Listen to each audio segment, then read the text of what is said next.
आज की इस महत्वपूर्ण प्रेस कॉन्फ्रेंस में आप सभी पत्रकार बंधुओं का मैं मनोज अंतानी तहे दिल से स्वागत और धन्यवाद करता हूं कि आज के इस मुद्दे पर आप लोगों को आमंत्रित किया गया और आप बहुत कम समय में हमारी आवाज़ सुनने के लिए यहाँ पहुँचे। एक बार पुनः आपका धन्यवाद।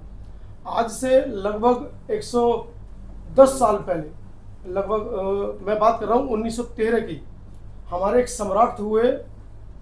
उन्होंने डॉक्टर अम्बेडकर को अमेरिका भेजा और वो भी अमेरिका भेजने के पीछे जो उनका कारण था, महाराज सयाजी राव गायकवाड़ की मैं बात कर रहा हूँ। उन्हें डॉक्टर अम्बेडकर को 1913 में जब अमेरिका पढ़ने के लिए भेजा तो उनकी ये सोच थी कि किस तरीके से इस वंचित वर्ग की आवाज़ को मैं समूह में, जो एक मुख्य धारा का समूह है, उससे मैं रूबरू करा पाऊँ। डॉक्टर अम्बेडकर अमेरिका पहुँचते हैं, शिक्षा ग्रहण करते हैं और वापस आते हैं। अब 110 साल बाद इतिहास दोहराया जा रहा है। उस समय एक अकेले सम्राट थे और आज हमारे देश में लाखों करोड़ों सम्राट डॉक्टर अम्बेडकर की वजह से बने हैं। उसी मुद्दे को लेकर मैं आपके बीच में हूँ कि आज से 110 वर्ष पूर्व डॉक्टर अम्बेडकर को विदेश पढ़ने भेजा जाता है क्योंकि वो आर्थिक तंगी से जूझ रहे थे।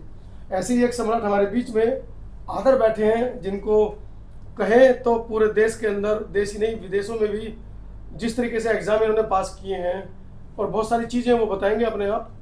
और उनका सिलेक्शन हुआ है यूके के, पीछे आप बैनर पर देख रहे हैं, न्यू कैसल विश्वविद्यालय के अंदर। बड़े गौरव का समय है दलित समाज के लिए, वंचित समाज के लिए।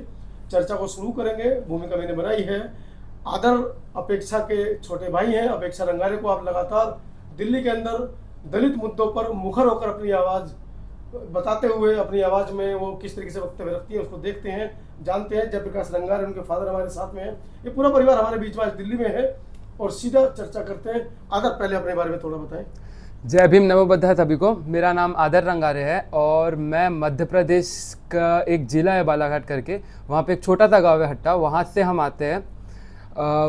देखा जाए तो मेरे पापा जो है वही मेरे मतलब सबको मार्गदाता है, क्योंकि शुरू से ही किसी का दिमाग ना शुरू से अम्बेडकरवादी नहीं होता है।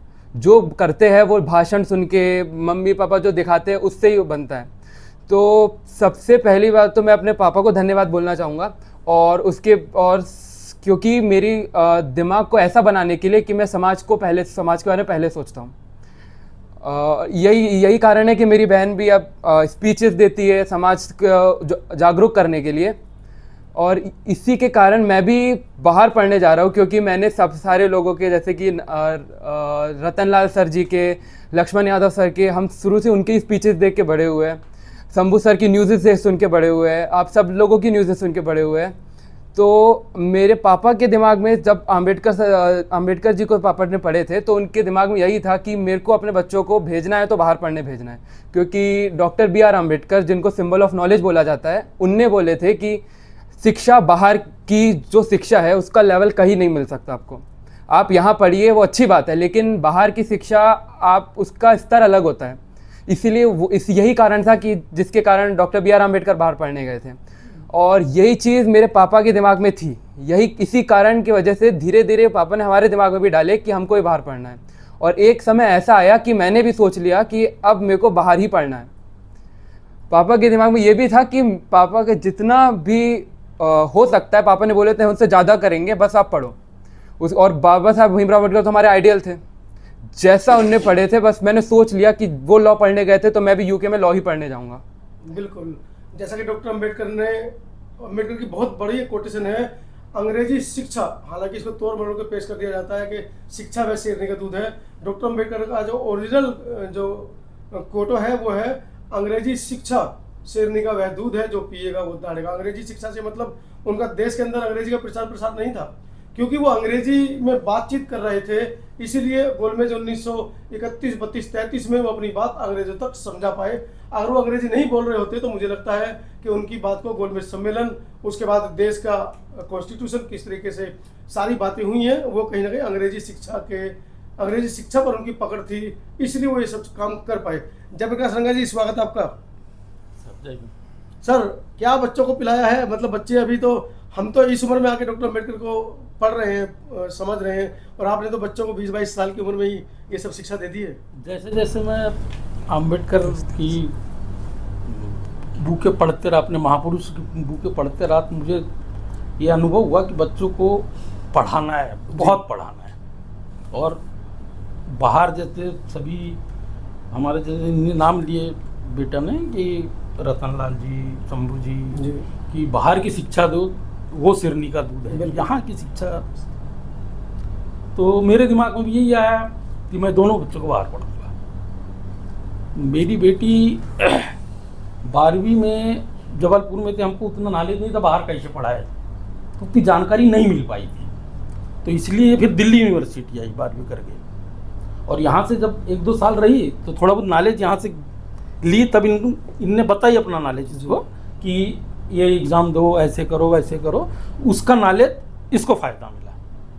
तो ये अब 12वीं करने के बाद वहाँ सिलेक्शन हो गया। अपेक्षा, फादर आपको कह रहे हैं कि आपको देखकर, आपको पढ़कर उसको बाहर जाने के, आप खुद क्यों नहीं जा रहे? सर मैंने सबसे पहले तो जैसे भाई ने बताया कि हम लोग, पापा ने भी बताया कि ये सारी जो नॉलेज होती है ना, प्रायर नॉलेज किसी के पास नहीं होती, और स्पेशली हमारे समाज को तो पता ही नहीं होता, वो सोचता ही नहीं है इस डायरेक्शन में।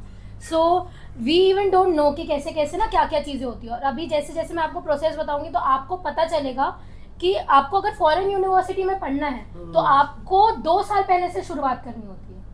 एग्ज़ाम होती है आइल्स करके, इंग्लिश की एग्ज़ाम जो आपको निकालनी होती है। उसके बाद आपको बहुत सारे रेफरेंस चाहिए होते हैं स्कूल से, टीचर्स से जो लिखवाने होते हैं, वो आपको पूरा प्रोसेस भाई बताएगा उसने क्या क्या किया है। तो ये सारी चीज़ें हमारे लोगों को नहीं पता है, और ये सारी चीज़ें जब मुझे पता चली तो मेरा ये था कि हम लोग कोई भी ऐसी चीज़ नहीं छोड़ेंगे जो आपको बाद में जाके कोई भी हर्डल बने, कोई भी प्रॉब्लम बने। तो हर एक चीज़ इसको करवाई गई, हर एक चीज़ उसने भी की, पापा ने भी बहुत सारी हेल्प की। तो ये सारी चीज़ें हैं। तो अदर दर्शकों को, जरा हमारे दर्शकों को बताएं जो इस समय आपके साक्षात्कार को देख रहे हैं, और जो बच्चे हैं, जो स्टूडेंट हैं, वो भी थोड़ा मोटिवेट हो पाए, क्योंकि जो मुख्य मुद्दा है उसको हम थोड़ी देर में लेकर चलेंगे। फिलहाल आप ये बताएं कि आप कैसे वहाँ तक पहुँचे। सर पहली बात, बाहर पढ़ने का सोचना एक बात होती है, लेकिन उसके प्रोसेस जो चालू होती है ना, वो लगभग 1-8 साल से चालू करनी पड़ती है, क्योंकि एक एग्ज़ाम नहीं होते, कई सारे एग्ज़ाम करने पड़ते हैं। लाइक पहले तो आपको आपका 10th और 12th का रिज़ल्ट बेस्ट होना चाहिए। ऐसी भी यूनिवर्सिटी है जो कम परसेंट में भी दे देती है आपको एडमिशन, लेकिन वैल्यू होती है टॉप यूनिवर्सिटीज़ की। जैसे भारत की कोई भी यूनिवर्सिटी ऐसी नहीं है जो वर्ल्ड रैंकिंग में 100 के पास, 200 के पास हो। फर्स्ट यूनिवर्सिटी दिल्ली यूनिवर्सिटी, उसकी रैंकिंग भी 300 के करीब है। तो वर्ल्ड लेवल में इंडिया का एजुकेशन स्टैंडर्ड तो इतना अच्छा नहीं है। तो पहली बात, प्रोसेस की बात करते हैं हम लोग। तो पहले जो मेरा मेन मोटिव था वो है 10th और 12th में एस करके पास होना।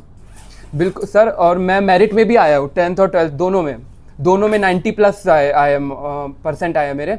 और उसके बाद मैंने 12th में 1 महीना, क्योंकि लैक ऑफ नॉलेज था, इसीलिए पहले नॉलेज निकाले कि एक इंग्लिश एग्ज़ाम होती है IELTS करके, उसके थ्रू एडमिशन होता है।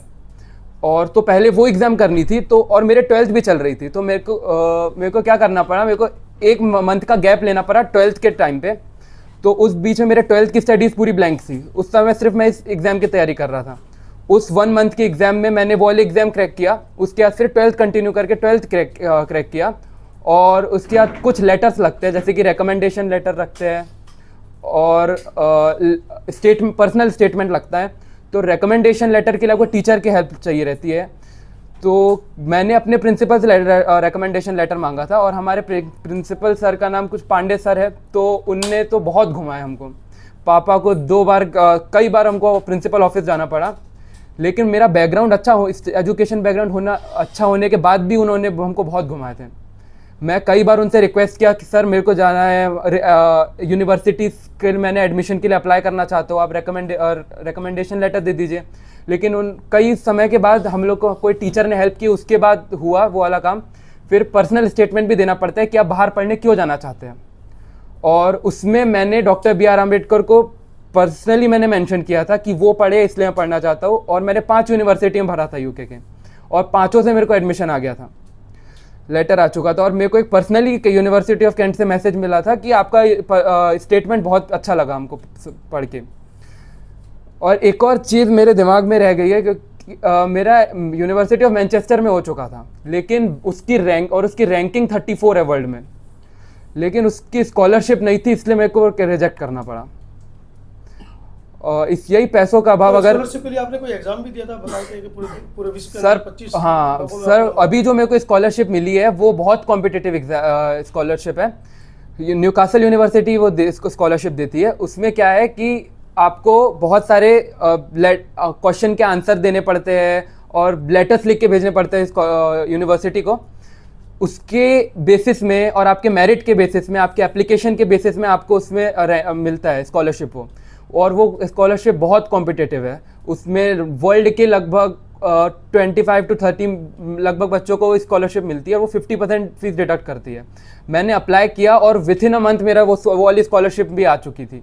वो 50% फीस डिडक्ट करती है। तो ओवरऑल मेरी फीस न्यूकासल यूनिवर्सिटी की कुछ 85 लाख थी, वो 50% डिडक्ट होकर कुछ क्लोज टू 40 लाख हो चुकी है। तो उसी से हेल्प चाहिए थी, क्योंकि पापा अब स्टेट गवर्नमेंट में एक थर्ड टियर एम्प्लॉई है और वो उतना अफोर्ड नहीं कर सकते। और फीस ही 40 लाख है। और उधर आपको पता है यूके की इट्स वेरी एक्सपेंसिव प्लेस, तो वहाँ का रहने का, वहाँ मतलब कुछ लिविंग एक्सपेंसेस ही उसके बहुत ज़्यादा जा रहे हैं। तो पापा लिविंग एक्सपेंसेस ही क्लोज टू 25-26 लाख है। पापा वो सब करने को तैयार है, लेकिन ट्यूशन फीस में प्रॉब्लम आ रही है। चलिए घुमाकर फिर पुनः अपनी उस मुद्दे पर आता हूँ जहाँ से मैंने शुरू किया था कि एक सम्राट ने डॉक्टर अंबेडकर को आज से लगभग 110 साल पहले अमेरिका भेजा, और डॉक्टर अंबेडकर के पैदा किए हुए लाखों सम्राट क्या एक बच्चे को यूनाइटेड किंगडम भेज पाएंगे? ये बड़ी चुनौती है।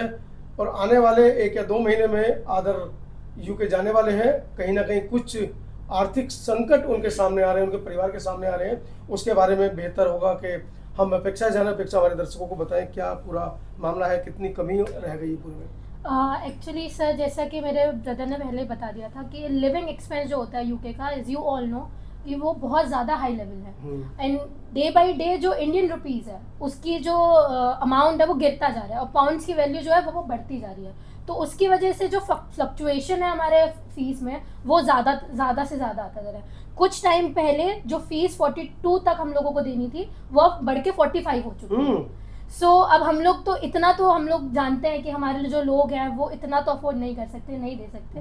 तो फादर सेड इट्स ओके, हम 40 तक का बात करते हैं, हो सकता है अगर कोशिश करते हैं।